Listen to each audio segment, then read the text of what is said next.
Hello everyone, thank you for coming today. I'm going to talk to you about autism, and I'm going to talk about photography and art. Autism, well, I should begin by saying art for me has always begun from an essentially personal space. And that's no exception in the case of autism. Now, my first journey into this world began almost 7 years ago. My wife and I were living in Jackson, Mississippi, and we had just survived one of the worst natural disasters that we had ever experienced, Hurricane Katrina. There was no electricity, there was no running water, and there was nowhere to go. So, one thing leads to another. And 9 months later, our little gift was given to us. And I thought to myself, her birth was incredible. It was inspiring. I've never been so overwhelmed and terrified at the same time. And when she came out, she was kicking and screaming. She was yelling at the cosmos. And I thought, oh yeah, that's my girl. She's going to take on the world. But I didn't quite understand the intensity and what exactly that might mean. Madeline's infancy was extremely difficult. She had a terrible time breastfeeding. She had an attached frenulum, which we had to have clipped. It's a little piece of skin below your tongue. It didn't help. So we struggled constantly with dehydration. She had diarrhea to a degree that is unimaginable. We could almost not keep a clean diaper on her. She would have these fits, these moments. It didn't matter if it was at home or if it was at the grocery store, where she would just start yelling and screaming and go into these outrages, and we could never console her. And some of these would go so far that her body would become rigid, and she would start to hold her breath, and she'd turn blue, and her eyes would roll back, and she'd pass out. And that is terrifying, absolutely terrifying for any parent. And we got no answers from the pediatrician, other than, oh, that's natural, they'll grow out of it.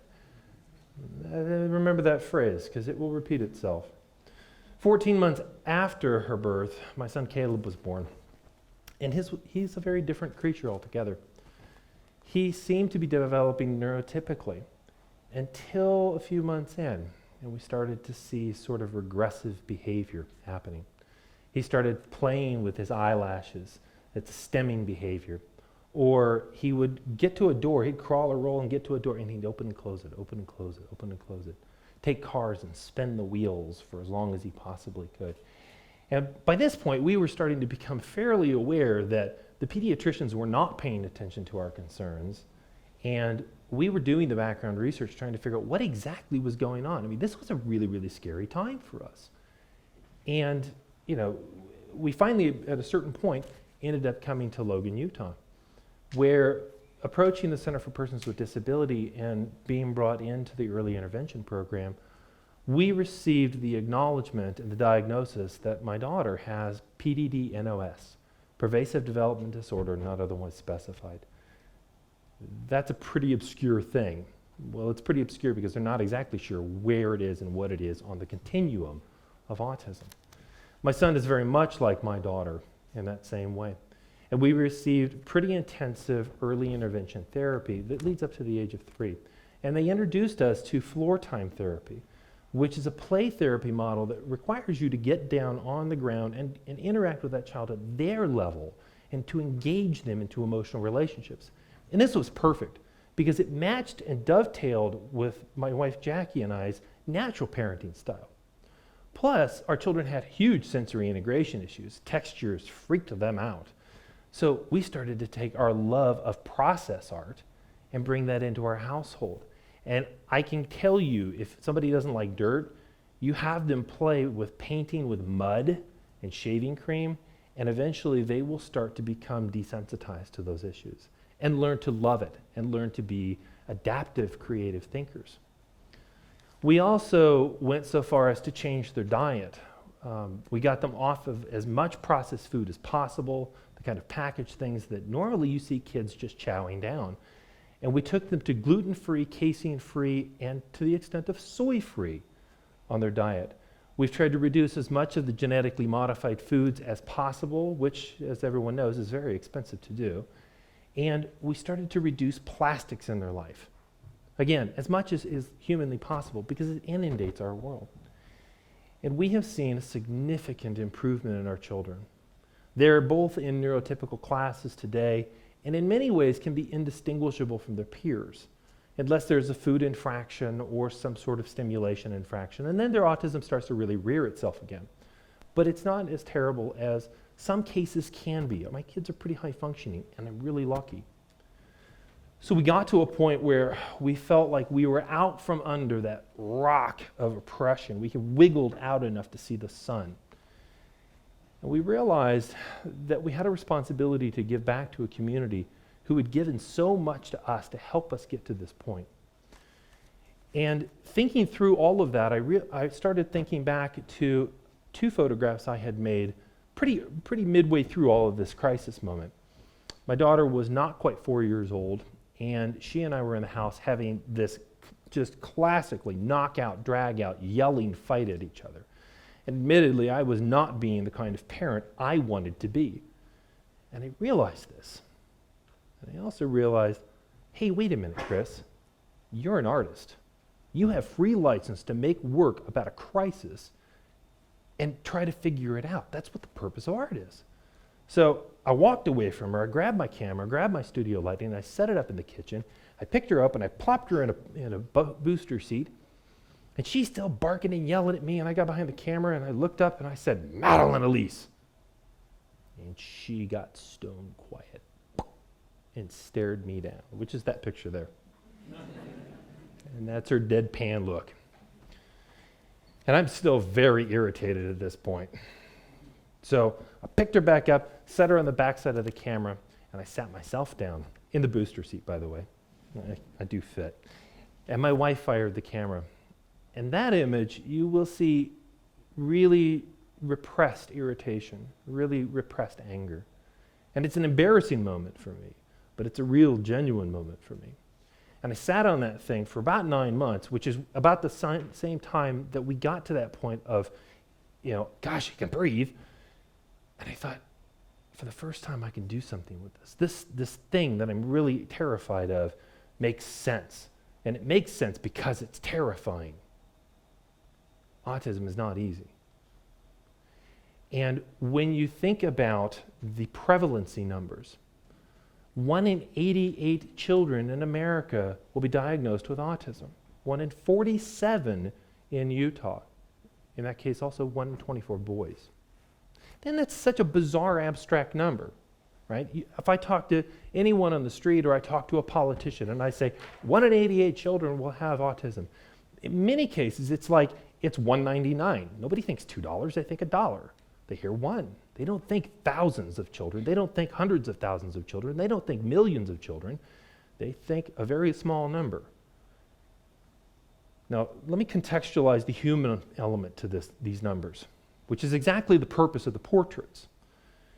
That 1 in 47 number for Utah, which Utah has the highest prevalency rate in the country right now, that number represents almost 19,700 8-year-olds in the public schools, not homeschooled, in the public schools, and specifically 8-year-olds. Almost 20,000 8-year-olds have autism in Utah.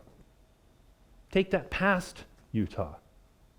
Then consider the ramifications of 4 family members who they live with, and the kind of ripple effect that autism has every single day on so many lives.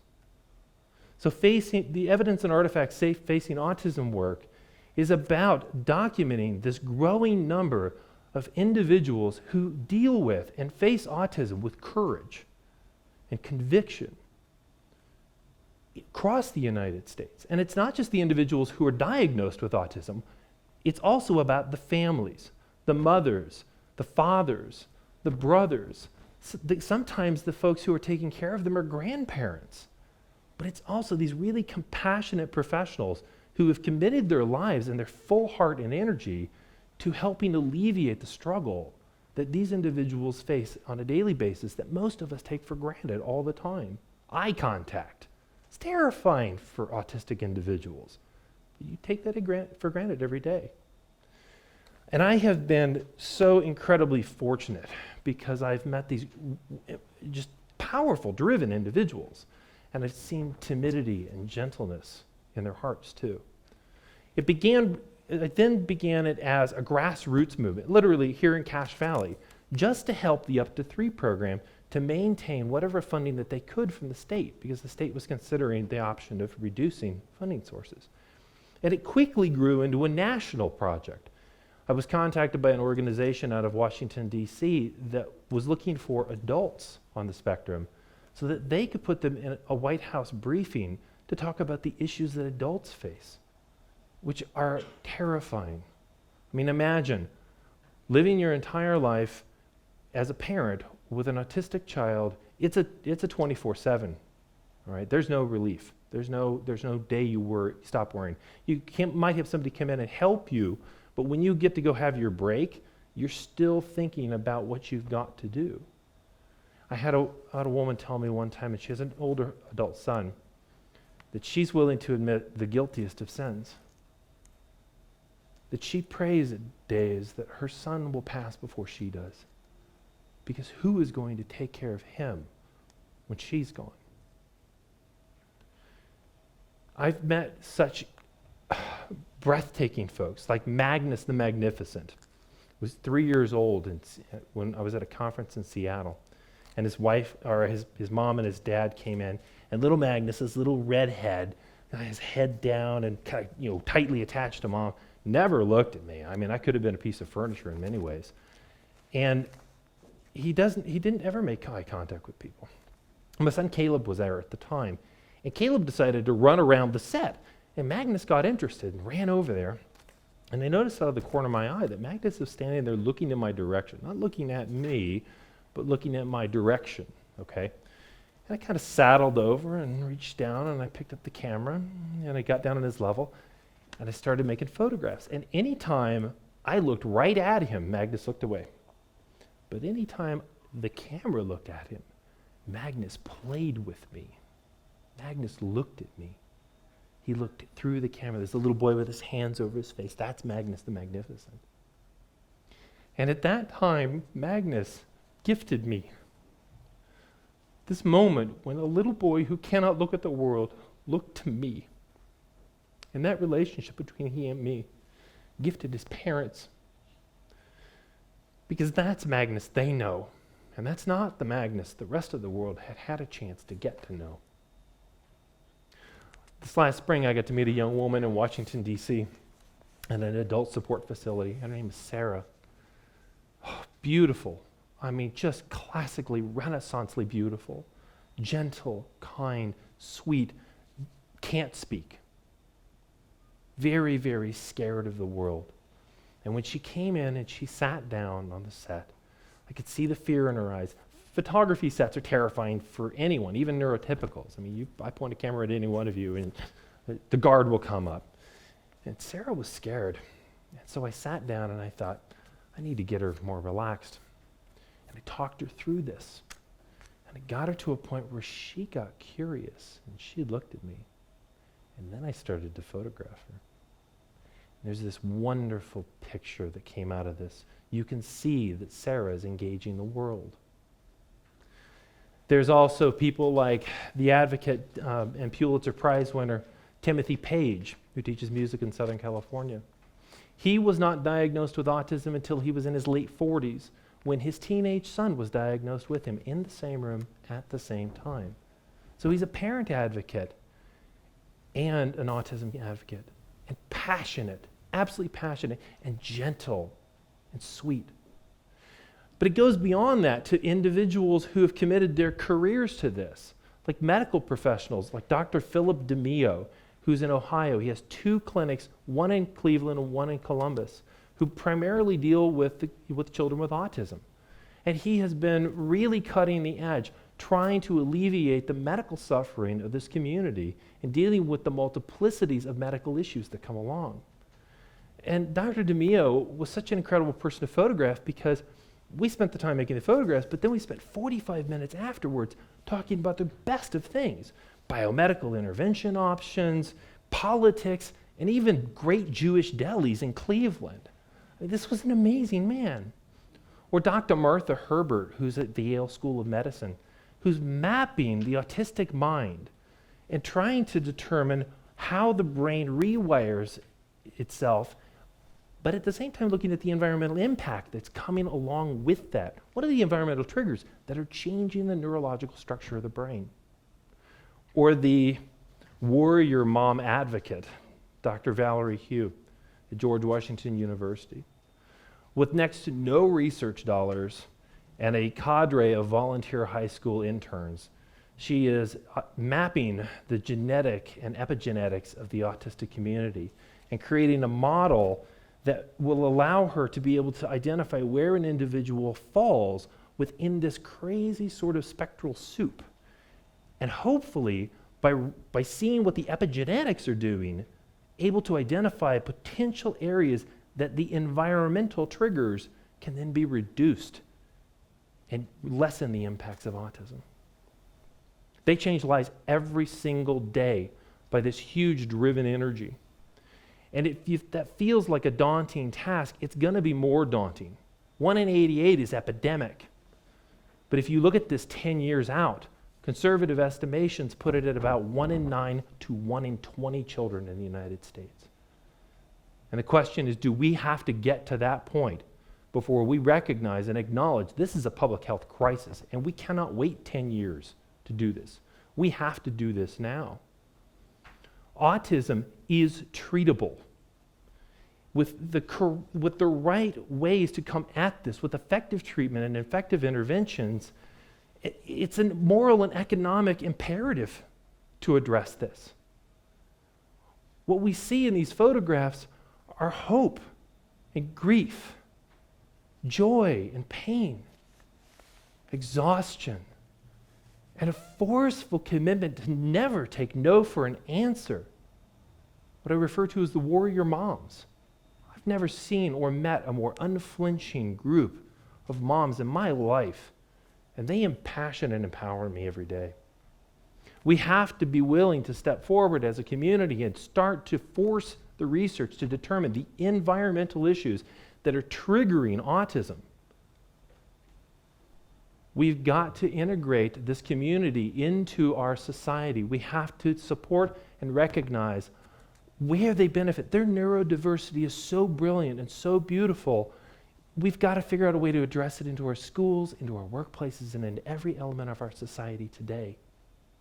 And they contribute all the time in ways that we are not always recognizing. They can do it, and they are doing it. How many of you have smartphones? Guess what? I'd make you a bet most of the development team is either on the spectrum or they have children on the spectrum. And that's just one product.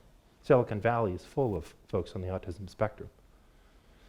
Each individual deserves the opportunity with dignity and respect to contribute to society.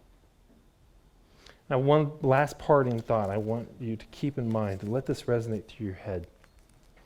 Robert Kennedy said, "Each time a man stands up for an ideal, or acts to improve the lot of others, or strikes out against an injustice, he sends forth a tiny ripple of hope. And crossing each other from a million different centers of energy and daring, those ripples build a current that can sweep down the mightiest walls of oppression and resistance." Thank you.